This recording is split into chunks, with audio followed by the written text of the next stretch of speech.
They want you flinching, explaining, defending, bleeding emotions on command. That's how they own you, by making you dance to their rhythm, by pulling invisible strings you didn't even notice were attached. Every insult, every passive-aggressive jab, every fake smile designed to get under your skin is a test. And most men fail it. They take the bait, they argue, they prove they can be controlled. But if you want to never get angry, never get bothered again, you must step into a different league entirely. A place where your emotions are locked behind iron gates. This is Machiavellian calm, cold, calculated, masculine stillness. The kind of control that doesn't just protect you, but intimidates those who try to move you. This isn't about kindness or some fairy tale morality. This is about becoming a fortress without doors. People will poke, provoke, and prod you just to see if you'll crack. They want ownership of your emotions because they know when a man reacts, he gives away power. And when he gives away power, he becomes predictable. The first law is simple. You owe no one your reaction. Not your enemies, not your friends, not your family. Your silence must become a weapon. Your stillness, the language of power. Let them speak into the void while you remain unmoved. Let them guess, assume, and fear what you're thinking. Right now, I want you to burn this into your mind by doing one thing. Comment this phrase: I am the fortress. Not for me, for you. So the next time someone tries to drag you into emotional warfare, you remember, you don't step onto their battlefield, they step into yours. Number 1, the law of emotional economy. They will spend their lives trying to drain you. Every petty argument, every attention-seeking stunt, every fake crisis, it's all designed to pull energy from you. And here's the truth. Energy is power. The more they take from you, the weaker you become, the easier you are to control. A Machiavellian understands that emotions are currency. You don't give them away freely. You invest them only when there is a guaranteed return. Most men bankrupt themselves emotionally, ranting, arguing, chasing validation, while the truly powerful remain rich in focus, rich in control. The law of emotional economy is simple. You spend only on what strengthens your position. If the outcome doesn't bring you more leverage, more respect, or more resources, you stay silent. No explanation, no emotional fireworks, nothing. That's how you build an aura that people can't penetrate. Every time you refuse to be baited, you add another brick to your fortress. Every time you stay still while they thrash around trying to provoke you, you grow more untouchable. From now on, measure every response like a banker counting gold. And when someone tries to drag you into an emotional exchange, remember, if it costs you more than it gains, you walk away. Control isn't about being cold for no reason. It's about protecting the throne you've built. If you understand this, comment it now. I protect my throne. Let it be your new law. Number 2, the predator's patience. They mistake stillness for weakness.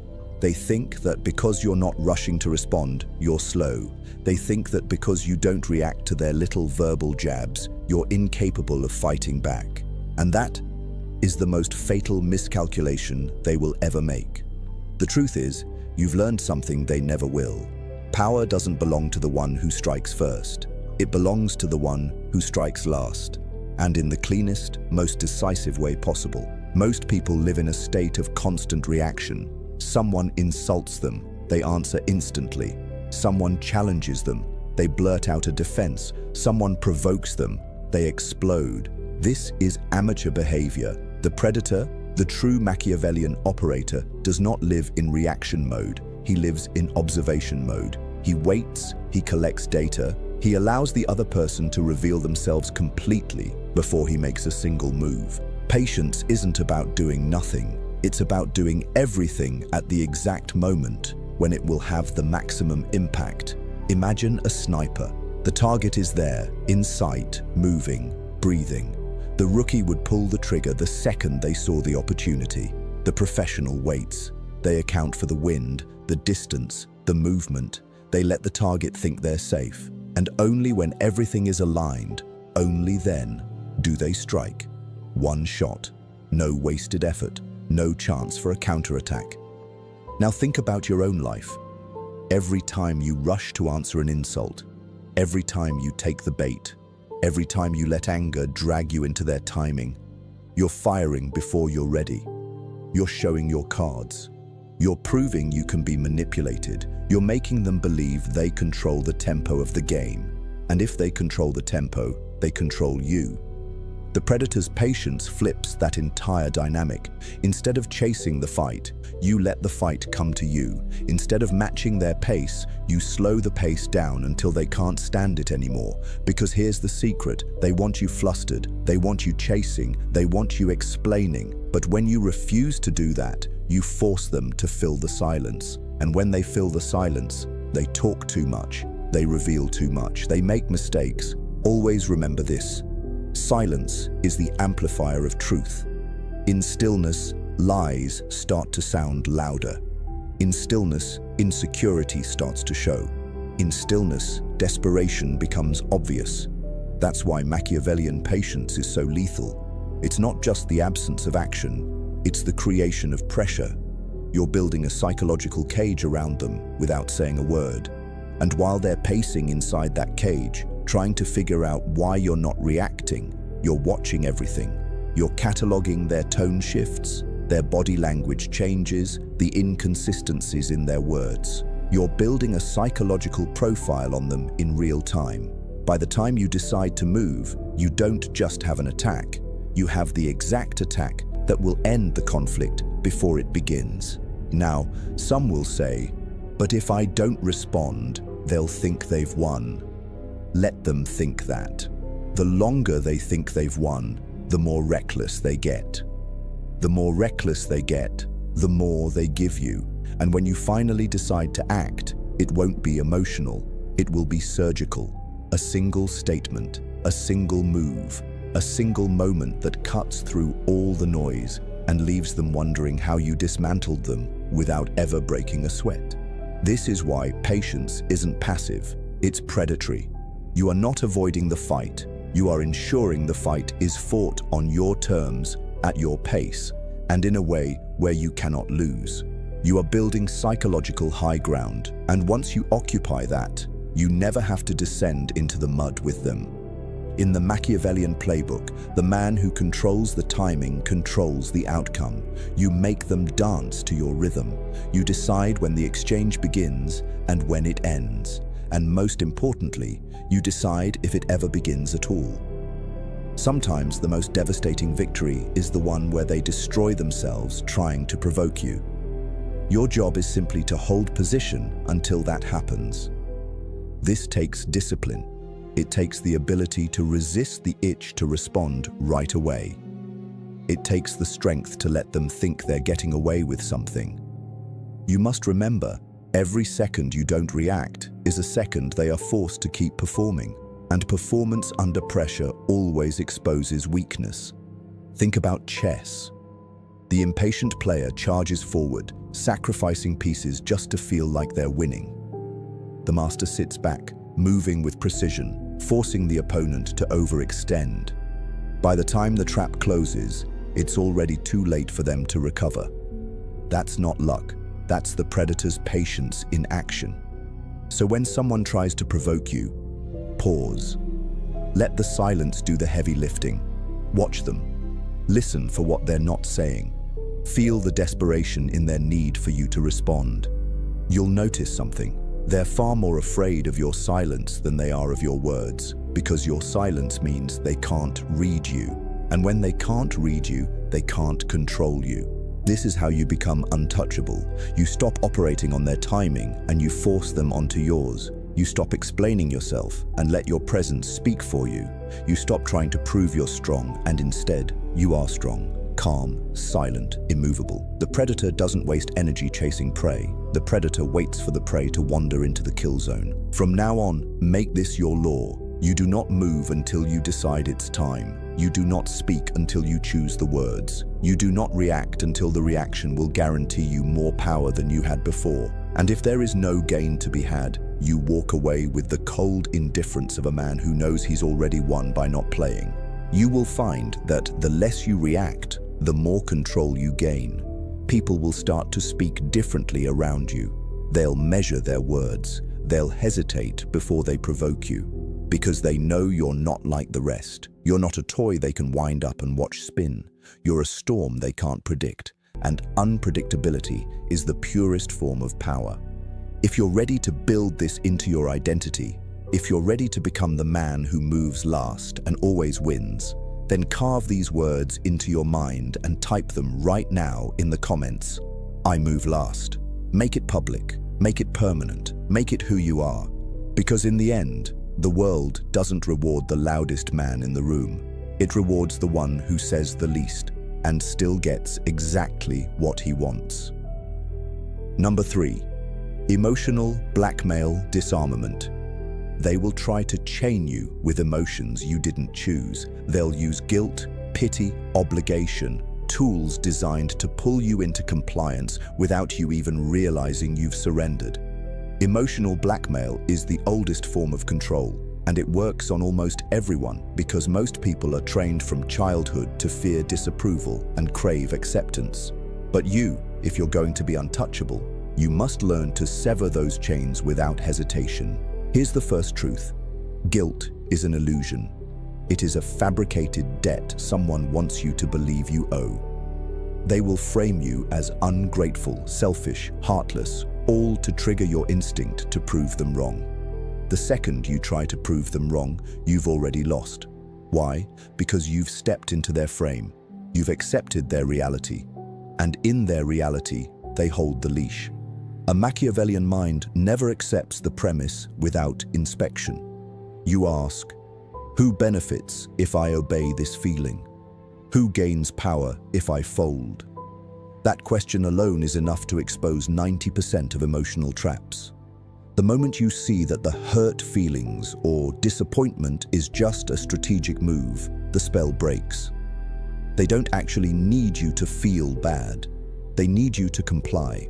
And compliance is what you deny. When they throw a guilt trip, you meet it with neutrality. No emotional counterattack, no defensive monologue, no apology you don't mean. You strip the bait of its flavor. You answer in a tone so even, so unshaken, it robs the blackmail of its power. I see how you feel is often enough. It acknowledges without surrender. It shows you're aware, but you're not bending. When they use pity, it's the same principle. You do not reward weakness with obedience. You can recognize suffering without making it your burden to fix. Especially when that suffering is exaggerated for your manipulation, you must be able to see the difference between genuine need and engineered vulnerability. One deserves compassion, the other deserves silence. And when they try to make you feel obligated, whether it's family, a partner, a friend, you remind yourself, obligation without consent is slavery. You choose what you give, when you give, and to whom. If they demand it, it's no longer a gift, it's a tax, and no king pays taxes to those beneath him. This doesn't mean you become heartless for sport. It means you become immune to engineered emotion. You decide what gets through your gates. You decide whose pain earns your energy. And you decide whose words dissolve against your walls like water on stone. Your calm refusal will make manipulators furious. They'll call you cold. They'll call you detached. They'll call you dangerous. And they'll be right. Coldness is control. Detachment is clarity. Danger is the natural aura of someone who cannot be moved by cheap tricks. If you understand this, if you're ready to end the era of people pulling your strings, comment this now. My emotions are mine. Let the world know you've taken them back. Number 4, the art of psychological distance. They will tell you that closeness is trust, that vulnerability is strength, that you should let people in if you want real relationships. But here's the truth no one wants to admit. Every person you let in gains a map of your weaknesses, and most will use it when it serves them. Psychological distance is not cruelty, it is self-preservation. It is the reason kings have gates, warriors have armor, and generals have walls. A Machiavellian mind knows this. The closer someone gets to your inner circle, the more dangerous they become if they turn. History is littered with betrayals from friends, lovers, and allies who once swore loyalty. Why? Because closeness creates opportunity, and opportunity corrupts. You cannot stop human nature, you can only control access. Psychological distance means this: you can be friendly without being exposed. You can show warmth without opening the vault. You can stand shoulder to shoulder with someone and still keep the most important parts of yourself locked behind iron doors. It's a discipline of boundaries. You give enough to build connection, but never enough for someone to build a weapon against you. People will push to get deeper into your mind. They will test the gates with personal questions, emotional demands, and subtle invasions of privacy. They'll frame it as intimacy. They'll say, "If you trust me, you'll tell me everything." But the powerful man understands trust is not given in bulk. It is rationed in drops, and some people never get more than a drop. Distance creates mystery, mystery creates respect, and respect creates leverage. The less they know about you, the more they have to guess, and when they're guessing, they can't predict you. When they can't predict you, they can't control you. This doesn't mean living as a ghost. It means living as a fortress with windows you open when you choose. The public may see the walls. A select few may see the courtyard. But only you see the throne room. When you master this, something powerful happens. Your relationships change. People treat you differently. They watch their words around you. They respect your space. They sense the weight of your boundaries. And here's the paradox. They'll value your attention more because they know it's rare. Always remember, the man who is too available loses value. The man who is too open loses control. And the man with no walls is a man waiting to be conquered. Psychological distance ensures that never happens. If you're ready to own your space, protect your gates, and keep your throne room yours alone, comment this now: "I guard my kingdom." Because once you master distance, you stop being a piece on someone else's board and you become the one who moves the pieces. Number 5, controlled aggression. They think aggression is about noise, speed, and chaos.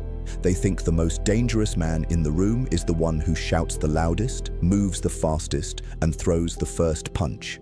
That's the illusion of strength. That's the display for the crowd. But the truth? The most dangerous man is the one you don't see coming until it's already too late. He doesn't rush. He doesn't advertise. He holds back 90% of his power until the exact moment it will destroy everything in front of him. Controlled aggression isn't rage, it's precision violence. In the world of Machiavellian thinking, the first man to strike is rarely the man who wins. Why? Because the first man to strike reveals his intentions, his position, and his limits. He exposes himself in the hope of intimidation, but intimidation is temporary, strategy is permanent. When you learn to control your aggression, you take your power off display and lock it away, hidden behind calm eyes and an even tone. The world sees a still lake. Only you know about the depth beneath it. Uncontrolled aggression is sloppy. It wastes energy. It burns you out before the real fight has even begun. Think about a man who screams during an argument. He's showing desperation, not dominance. He's giving away all his ammunition up front. And when his emotional high runs out, he's left exposed. Controlled aggression flips the script. You don't show your hand until you've already decided exactly how and when to win. This is the law. Never strike in the heat of impulse. Heat clouds judgment. Heat makes you sloppy. The more you feel the surge of anger rising, the more you must slow your breathing, slow your thoughts, and slow your body. You let the adrenaline pass. You let the emotions burn themselves out. And in the ashes, you see with absolute clarity what needs to be done. That clarity is your weapon. Think of a coiled snake. It doesn't lunge at the first movement in the grass. It waits, it watches, it measures the target's size, distance, and direction. And when it strikes, there's no warning, just an instant, lethal precision. That's controlled aggression. You can feel the fire inside you, but you don't unleash it until the perfect opening appears. And when it does, you hit with everything you've stored. This discipline has two psychological effects on the world around you. First, it makes you unpredictable. People can't figure out what triggers you. They can't bait you into losing control because you refuse to show them the pattern. Second, it builds a reputation. People start to whisper about the times you did act, the way it was decisive, clean, and final. They realize that provoking you isn't just risky, it's dangerous.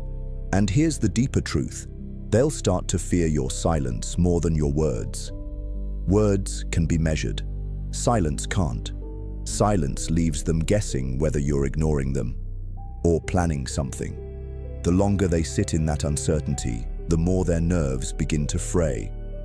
In a Machiavellian game, that fraying is power. It's control without a single movement. Controlled aggression also protects you from strategic traps. Most confrontations are designed to get you to overreact so they can play the victim or shift the blame. The one who explodes first becomes the villain in the story, no matter what led up to it. By holding back, you deny them the evidence they need to use against you. Instead, you let them escalate until their own behavior condemns them. And if you decide to strike, you do it in a way that appears not as an outburst, but as a measured, justified action. Understand this. When you strike, it must be calculated. Emotional aggression burns hot but fades fast. It wins the moment but loses the war. Calculated aggression burns slow but cuts deep. It wins the war in a single move. This is why kings rarely go to war over insults. They wait for a reason so justified that when they move, the entire world nods in agreement. Controlled aggression means you choose your battles with ruthless selectivity. You let petty provocations pass because they don't matter. You let fools talk because their words have no weight. You conserve your energy for the moments that matter, moments where the payoff is worth the fire you unleash. And when that moment comes, you don't hesitate. You don't half measure. You make your move with the full force of everything you've been holding back. To train this, you must first master the pause. The pause is the space between stimulus and response where all your power lives. Someone insults you. Pause. Someone challenges you. Pause. Someone tries to humiliate you. Pause. In that pause, you ask yourself, if I respond now, what do I gain? What do I lose? If the gain isn't significant, you don't respond at all. That silence is a strike in itself. And when you do decide to move, you move with intent. Every word, every action is deliberate. No wasted motion, no wasted breath. You don't need to shout, you don't need to explain. You simply do what needs to be done, and then you stop. That abrupt stop is as powerful as the action itself. It tells the world, I'm done because I choose to be, not because you made me. Controlled aggression is not weakness. It's the highest form of strength. It takes far more discipline to hold back than it does to lash out. It takes far more intelligence to wait for the right moment than it does to grab the first one that appears. The weak man reacts instantly because he's afraid of looking weak. The strong man waits because he knows he's already strong. This is why the predator always wins against the prey. The prey runs at the first sign of danger. The predator holds still until it can't miss. You must think the same way. When you know you can end something in one clean move, you're not in a hurry, and when you're not in a hurry, you're dangerous. So from this point forward, stop scattering your strength in pointless exchanges. Let people wonder what you're capable of. Let them talk. Let them imagine. Because imagination is always more terrifying than reality. The moment they start thinking, what would happen if he finally snapped? You've already won half the battle without lifting a finger. And when the day comes where you decide it's worth it, when the target, the timing, and the reason all align, you unleash everything you've been holding. Not wild, not messy, precise. Like the sniper who's been motionless for hours, you take the shot and walk away before they even realize they're done. That is the art. That is the power. If you understand this, if you're ready to stop being reactive and start being lethal on your own terms, type this in the comments right now. I strike on my terms. Make it public so every time you see it, you remember you don't dance to their music, they bleed to yours. Because the world does not fear the man who shouts, it fears the man who waits. Number 6, the mask of indifference. They watch your face like a map. Every micro-expression, every flicker in your eyes, every shift in your jaw, they're searching for landmarks that lead them straight to your mind. They want to know when they've hurt you. They want to know when they've pleased you. They want to know where your boundaries lie so they can push, manipulate, or control them. The problem for most men is this: they give away the entire map without realizing it. And once someone has your map, they know where to strike. The mask of indifference is your answer to that problem. It's the permanent barrier between your inner state and the world's attempts to read you. It's a deliberate choice to reveal nothing unless you choose to. Not less. Nothing. It is the art of erasing the tells, neutralizing the signals, and becoming so unreadable that even the most observant manipulator is left guessing in the dark. In the Machiavellian mindset, information is leverage, and the most personal, sensitive form of information is your emotional state in any given moment. Show them joy, and they know what pleases you. Show them irritation, and they know what provokes you. Show them worry, and they know where your fears live. Once that's exposed, they don't need brute force to move you. They just need to push the right buttons. The mask removes those buttons from their reach entirely. Understand this. The mask of indifference is not about feeling nothing. It's about showing nothing. Inside, you can be calculating, assessing, even quietly furious. But outside, you are the same as always. Calm, level, controlled.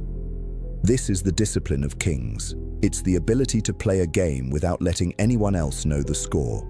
Your neutrality creates doubt in the minds of others. The human brain craves feedback. When it doesn't get it, it becomes uncomfortable, and discomfort makes people talk more, act out more, and reveal more than they should. By giving them nothing, you put them under a psychological pressure they can't quite name. They begin projecting their fears and insecurities onto you. They start over-analyzing your silence, thinking, did I win? Did I lose? What is he planning? In many cases, their imagination becomes far more punishing than anything you could have said out loud. The mask also buys you time. In high-pressure situations, negotiations, confrontations, power plays, the first man to react usually reacts poorly. His expression betrays him before his words do. But when your face is a fortress, you have the space to observe, calculate, and plan. Others will reveal their hand out of impatience while you're still holding yours close to your chest. It's important to understand that the mask doesn't just protect, it projects. By wearing it, you can choose which emotions to display strategically. You can feign mild interest while feeling nothing. You can show patience while silently analyzing the angles. You can display irritation just to test their response. The mask allows you to weaponize the very thing you're controlling. And yes, people will try to break the mask. They will escalate. They will try louder insults, sharper jokes, more personal jabs. They will try to force you into defending yourself. Why? Because once they break your mask, they've proven to themselves and to others that you can be controlled. The ego trap is real here. Many men take the bait out of pride, thinking they're defending themselves. In reality, they're surrendering the very control they were trying to keep. You must resist this temptation. Your ego is not the mission. Your position is. Every second you keep the mask in place, their frustration grows. Every moment you don't take the bait, their performance becomes more erratic. And eventually, they will overstep. They will say too much, reveal too much, or behave in a way that discredits them entirely. Your mask will have done the work without you ever raising your voice. Mastering the mask requires daily discipline. Practice it in small situations first, moments when you'd normally smirk, frown, or flinch. Keep your expression neutral. Control your breathing. Let your eyes remain steady, your shoulders still. When something amuses you, keep the smile internal. When something irritates you, keep the fire internal. Over time, it becomes instinctive. You stop bleeding tells into the open air. Remember, the mask is not about hiding from the world. It's about controlling access to yourself. You are the gatekeeper. You decide who gets through, when, and under what conditions. Most will never get through at all, and that's exactly how it should be. Here's the deeper truth. People respect what they can't easily touch. The man who's too open, too easy to read, too quick to react, becomes common, predictable, cheap. The man behind the mask is rare, mysterious, dangerous. His value rises because no one can place him. From now on, let this be your standard. You reveal nothing unless it benefits you directly. You keep your face and your tone consistent, whether you're winning or losing, pleased or furious. And when you do decide to reveal emotion, it's intentional, because you've chosen it as a tool, not because they forced it out of you. If you understand this, if you're ready to become unreadable, untouchable, and entirely in control, type this in the comments right now. I am the mask. Say it to own it, because once they can't read you, they can't reach you. And once they can't reach you, they can't control you. Number 7, turning insults into weapons. An insult is rarely just a random comment. It's a calculated probe, a way to measure your emotional depth, to see how quickly you can be rattled, to map the boundaries of your pride. It's not just words, it's reconnaissance. Every time someone throws one, they're looking for a weakness. The average man takes the bait, defends himself, or launches a messy counterattack. The stronger man ignores it entirely. But the Machiavellian man takes it one step further. He turns the insult into a weapon. To turn an insult into a weapon, you must first remove its sting. That means detachment. The moment you let it get under your skin, you've already surrendered control. You've let the other person dictate your emotional state. When you're emotionally hooked, you lose clarity, and clarity is the foundation of strategic dominance. Instead of reacting, you study the insult like a surgeon examines a specimen. Where was it aimed? Was it meant to embarrass you, question your competence, attack your identity, or challenge your authority? Every insult is aimed at something specific. But here's the twist. Every insult reveals more about the attacker than about you. A man will target the areas that matter most to him. If someone mocks your status, it's because they measure their worth in status. If they attack your appearance, it's because they fear being judged for their own. Their words are mirrors. You just have to know how to read them.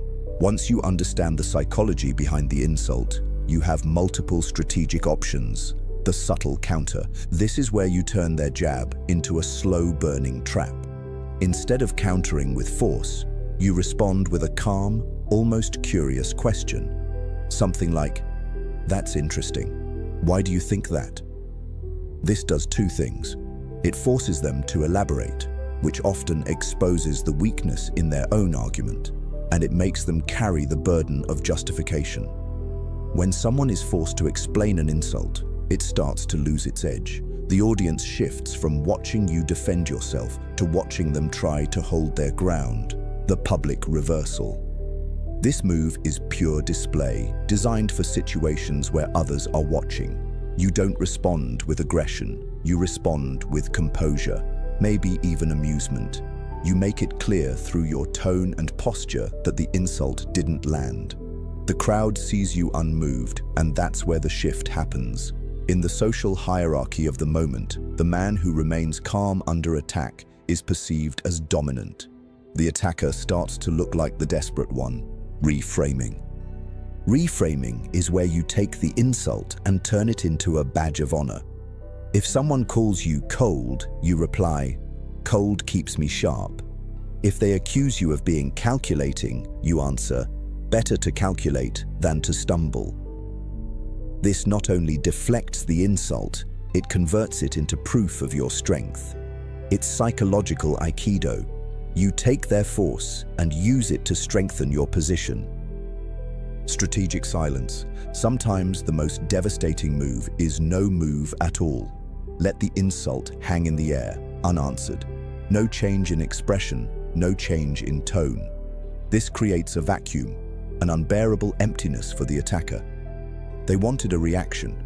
They didn't get one. That uncertainty eats at them. They start to wonder, did they miss? Did you not hear it? Or are you planning something? The mind hates unanswered questions, and that mental discomfort is a quiet victory. Delayed counterstrike. There's also the option of the delayed response. You don't fire back in the moment. You wait. You let time pass. And then, when the right opportunity arises, when the attacker is vulnerable, when the crowd has forgotten the original insult, you drop a statement or action that redefines the interaction. The delayed counterstrike is devastating because it shows you never forgot, but you waited until it suited you to respond. That's pure Machiavellian timing. The key principle in all of this is control. The man who controls the emotional tone after an insult controls the conversation. Most people think victory is in the wittiest retort. It's not. Victory is in dictating the terms of the exchange. Sometimes that means silence. Sometimes that means reversal. Sometimes it means dismantling them with questions, but it never means scrambling to justify yourself. Justification is submission.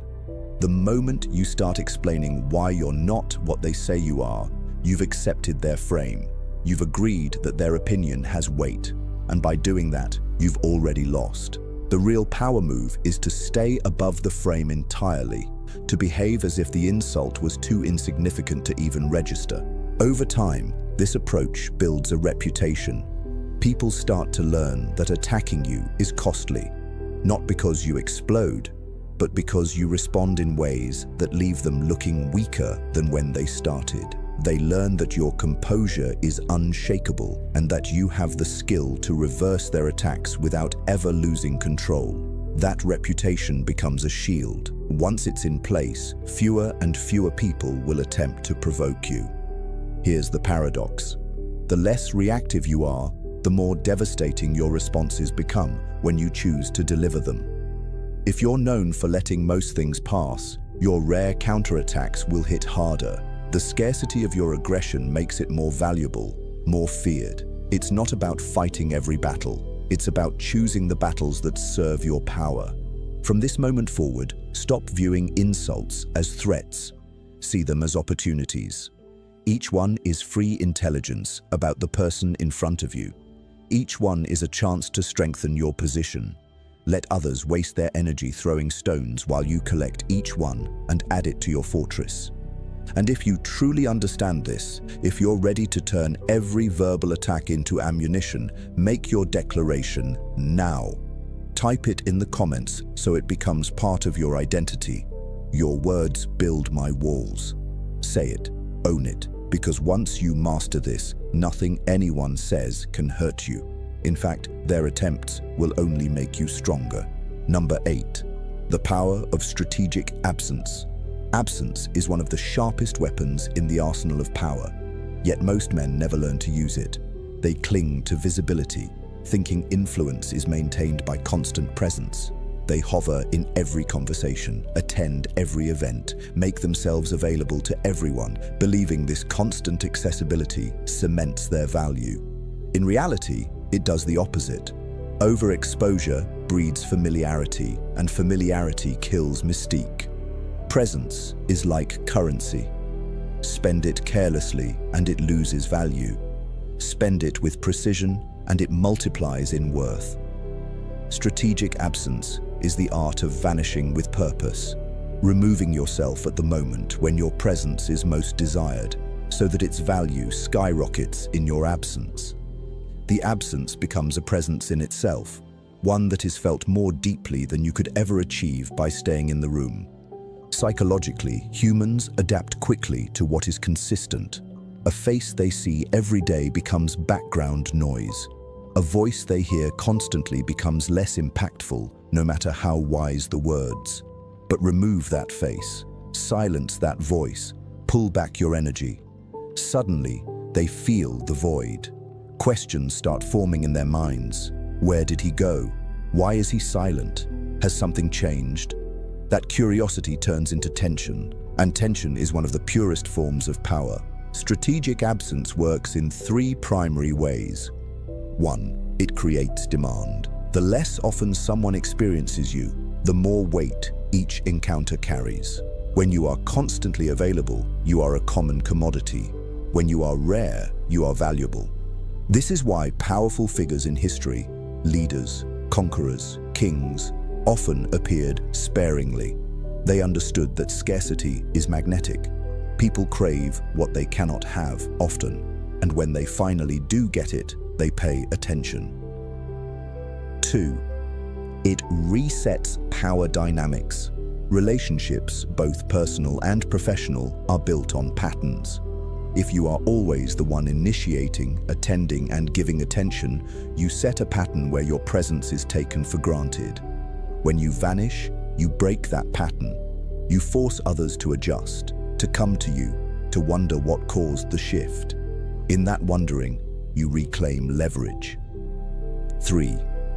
It creates space for silent movement. When you're present, you're often reacting, responding to conversations, events, and demands in real time. Absence is your time to operate unseen. You gather intelligence, strengthen resources, plan your moves. While others are busy filling the space you left, you're working on the next step in your strategy without interference. The timing of absence is critical. Too soon, and it feels like retreat. Too long, and it risks erasure. The art is in disappearing at the peak of your relevance, when your words, actions, or presence are still fresh in their memory. You step back while you still have momentum, so that your absence is felt sharply rather than barely noticed. When used correctly, absence forces people to think about you more in your absence than they did in your presence. They replay past conversations. They wonder if they missed signs. They speculate on your reasons. And the more they speculate, the more you dominate their mental space without even being there. Strategic absence is also an X-ray for loyalty. Watch closely who reaches out when you go silent, who notices, who adjusts their behavior, who tries to pull you back. These reactions reveal who values you for your presence itself and who only valued what they could extract from you. The former will seek you out with respect. The latter will drift away when they realize you're no longer feeding their needs. It's vital to understand that absence is not about sulking, retreating, or avoiding conflict. This is not passive aggression. It's deliberate, tactical withdrawal. You don't announce it. You don't explain it. You don't warn anyone. You simply remove yourself. The less you justify, the stronger the statement. Explanations weaken mystery, and mystery is a core element of power. The most dangerous moves are the ones no one sees coming. Absence done right is exactly that. It hits quietly, without confrontation, yet it shifts the entire dynamic of a room, a relationship, or even a social hierarchy. You become the missing piece, the unanswered question, the unresolved tension. And in that tension, you grow more powerful. Absence also sharpens your own position. It's your time to clear the noise, to think without being pulled in a dozen directions. In presence, you're often playing defense, responding to moves as they happen. In absence, you're in pure offense, planning in silence, gathering leverage, moving unseen. A predator doesn't chase every sound in the forest. Sometimes it retreats into the shadows, waiting for the perfect moment to re-emerge. When you return from absence, you must return with intent. Never drift back casually. Your reappearance should be deliberate, carrying the weight of choice. People should feel your presence hit the room like a shift in the air, different, focused, sharpened. The return is when you cash in the value you've built in your absence. Here's the hidden advantage. Strategic absence makes presence more potent. When you finally speak, your words carry more weight. When you finally appear, your movements draw more eyes. Scarcity amplifies impact. If you are seen too often, the effect dulls. If you are seen sparingly, Every appearance becomes an event. From this moment forward, stop giving your time and attention away like a man scattering coins into the street. Make your presence a choice, not a default. Step back when the moment is right, without hesitation and without warning. Let others feel the weight of your absence, and let that silence do more work than your constant presence ever could. Strategic absence will make some people uncomfortable. It will make others anxious, and the most insecure will resent it. That's fine. Discomfort, anxiety, and resentment are signs that your absence is doing its job. Those who respect you will respect it more. Those who don't respect you will reveal themselves. Either way, you win. If you truly grasp the power in this, claim it now. Declare it publicly so it becomes part of you. I control my presence. Let it remind you that absence is not a weakness. It's a choice. And the man who controls his presence controls the entire game. Number 9, the final law of untouchability. Untouchability is not about avoiding conflict. It's about being unmovable within it. Every law before this has been a piece of armor, a weapon, or a shield.